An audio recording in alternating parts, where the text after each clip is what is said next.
Saudara, meski telah bebas dari tahanan usai menerima abolisi dari Presiden Prabowo Subianto, mantan Menteri Perdagangan Tom Lembong tidak menghentikan upaya hukumnya.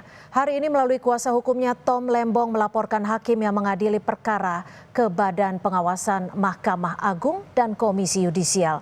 Untuk membahasnya sudah bergabung di Kompas Petang Ari Yusuf Amir, kuasa hukum dari Tom Lembong, dan Zainur Rohman, peneliti dari Pukat UGM. Selamat petang Pak Ari, Mas Zainur, terima kasih sudah bergabung kami di Kompas Petang.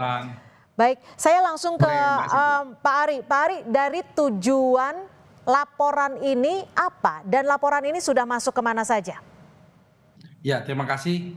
Jadi kami melaporkan hakim-hakim yang memeriksa perkara kasus Tom Lembong ini sebetulnya sudah beberapa kali. Jadi setiap ada keganjilan dalam proses persidangan itu kami buat laporan, baik itu ke Komisi Yudisial maupun ke Mahkamah Agung. Tapi hari ini kami melengkapi semua laporan tersebut karena sudah ada putusannya. Sekalian kami laporkan juga yang tentang putusannya tersebut. Nah, laporan itu hari ini ke Komisi Yudisial dan ke Mahkamah Agung selaku hakim pengawasnya, kepala badan pengawasnya. Selain itu juga kami juga membuat laporan ke Ombudsman. Kami melaporkan BPKP karena kami melihat bahwa tim audit BPKP yang ditugaskan untuk mengaudit kasus ini tidak profesional. Itu yang kita laporkan. Oke, yang dilaporkan apakah majelis hakim atau ada hakim tertentu? Kami laporkan keseluruhannya, karena dalam setiap keganjilan kami sudah buat laporan untuk sebuah majelisnya. Misalnya dulu kami melaporkan tentang diizinkannya Rini Sumarno untuk dibacakan dalam persidangan, padahal itu melanggar KUHAP. Itu juga sudah kami laporkan. Kami juga pernah melaporkan tentang bagaimana hakim menyita barang bukti ketika persidangan masih berlangsung, bahwa penyidikan sudah selesai tapi kok barang buktinya disita. Dan sebetulnya ini terbukti sekarang dengan putusan hakim. Misalnya Rini Sumarno diakui oleh hakim bahwa memang tidak tepat mendengarkan penjelasan Rini Sumarno tanpa kehadirannya. Diakui oleh majelis hakim. Lalu juga termasuk barang bukti yang disita. Barang bukti yang disita itu sudah tidak lagi proses penyidikan tapi kok masih disita. Itu juga diakui oleh hakim, malah dikembalikan barang bukti tersebut. Nah, hal-hal ini secara lengkap kami lengkapin semua sampai kepada putusan. Misalnya kaitan dengan putusan, kami tidak membicarakan tentang materi putusannya, tetapi tentang ketidakprofesionalan dalam membuat putusan. Oke, baik. Nah, putusan, ya. Mas Zainur, kalau ini disebutkan laporan karena ketidakprofesionalan hakim, ini nanti masuknya benar-benar akan ke etik atau bisa menyasar dalam unsur pidana? Ya, etik ya wilayahnya ya. Jadi hakim harus bertindak berperilaku sebagaimana kode etik dan pedoman perilaku hakim. Hakim tidak boleh keluar dari kode etik. Jika para pihak melihat adanya bentuk-bentuk pelanggaran kode etik yang dilakukan oleh hakim, maka sudah tepat ketika melakukan pelaporan terhadap Komisi Yudisial maupun Bawas RI. Nanti KY dan Bawas akan melakukan pemeriksaan, akan melakukan penilaian apakah laporan tersebut berdasar atau tidak. Tetapi kalau pidana tentu itu sama sekali tidak. Dan ingat bahwa ini adalah satu proses etik yang tidak akan berpengaruh terhadap substansi perkaranya. Ketika perkara ini diabolisi, artinya dihentikan proses penuntutannya, ya, maka tidak ada upaya hukum yang bisa ditempuh untuk memperbaiki putusan terdahulu. Dalam hal ini adalah putusan di pengadilan negeri. Sehingga sekarang fokusnya adalah apakah betul ya dugaan adanya pelanggaran kode etik yang dilakukan oleh hakim itu benar terjadi. Misalnya apakah hakim berperilaku tidak adil, apakah hakim unprofessional conduct, melakukan tindakan yang tidak profesional, yang ukuran-ukurannya itu sudah dibakukan di dalam kode etik dan pedoman perilaku hakim. Bawas dan KY sudah punya alat ukur yang mendetailkan kode etik ini sehingga masing-masing apa yang dituduhkan oleh pelapor itu nanti akan dapat dinilai dengan tepat. Ya, Pak Ari, kalau ini kita bahas soal bahasa awamnya ya, bahasa sederhananya. Pak Tom Lembong sudah menerima pembebasan abolisi dari Presiden Prabowo Subianto. Ini artinya kan tujuan utamanya sudah bisa dikatakan selesai. Lalu mengapa laporan ini tetap dilakukan? Motivasi atau dasar apa yang menjadi alasan utama? Ya, terima kasih Cynthia. Jadi memang Pak Tom itu kan ditahan selama 9 bulan lamanya. Ya. Nah, bagi beliau itu beliau tidak ada dendam sama sekali. Beliau ikhlas terhadap proses tersebut. Namun persoalannya, para penegak hukum kita yang tidak profesional, penegak hukum kita yang menegakkan hukum secara serampangan, melakukan kriminalisasi dan lain-lain itu harus diperbaikin. Oke. Karena kalau kita biarkan, kasihan nanti akan terkena ke orang yang lain. Hmm. Nah, dalam hal ini kami fokus dulu kepada majelis hakimnya. Tadi yang seperti dikatakan oleh Pak Zainal sudah tepat sekali. Kami hanya fokus kepada tentang keproporsionalannya. Mhm. Jadi hakim itu diatur oleh KUHAP dalam melaksanakan persidangan. Dan tentunya ini ada kaidah-kaidahnya. Kaidahnya dia misalnya berlaku netral, Oke, imparsial. ditahan sampai di situ. Kalau Anda tadi menyebut ada sikap yang serampangan dan ingin dalam bahasa sederhananya ingin memperbaiki mekanisme dan juga keprofesionalan hakim. Anda punya buktinya bahwa ada hakim dalam kasus ini yang dinilai tidak adil terhadap Tom Lembong? Iya, oleh karena itulah kami buat laporan, karena kita punya bukti-bukti dan Apa saja fakta-faktanya. bukti-buktinya, Pak Ari? Oke, saya jelaskan. Dalam persidangan tersebut, hakim dari awal menunjukkan sikapnya tidak netral, ya. Misalnya satu, pertama kali kita meminta agar audit BPKP itu diserahkan kepada kita secepat mungkin. Mhm. Tapi hakim mengizinkan untuk diserahkan karena itu memang diatur oleh KUHAP, tapi tidak ditegaskan kapan harus diserahkan.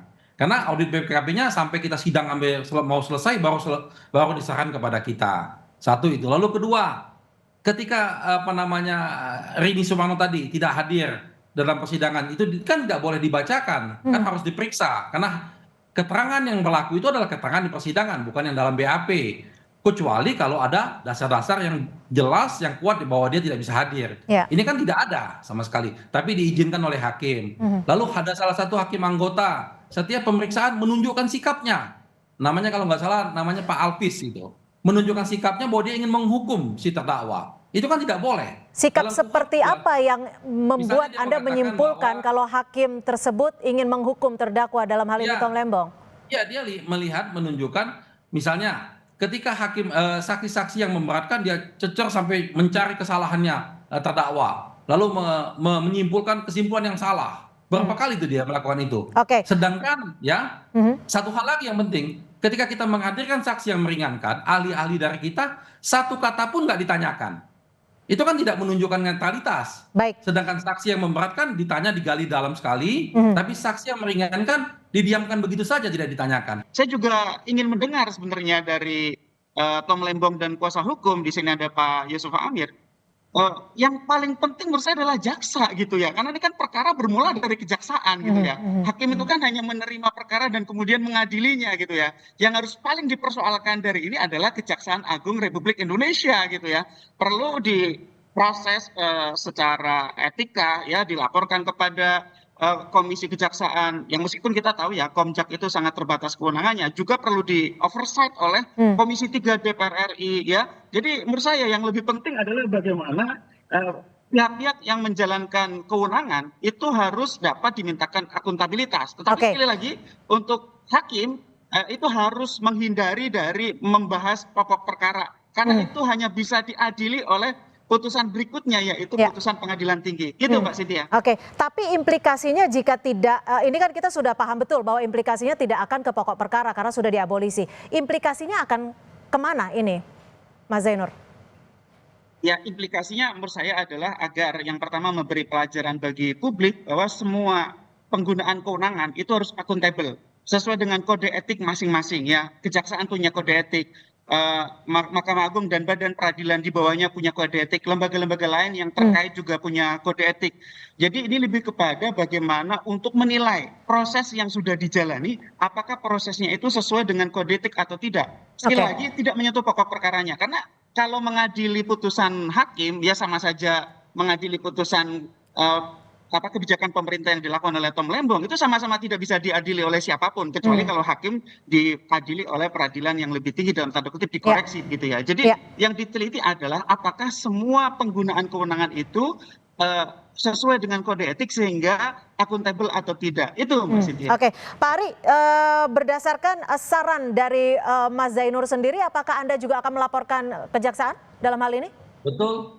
Kami sedang menyusun untuk laporan kejaksaan, sedang kami susun. Cuman kan sama-sama kita ketahui bahwa sekarang ini Komisi Kejaksaan kan tampil di publik bukan sebagai komisi kejaksaan, malah sebagai lawyernya kejaksaan.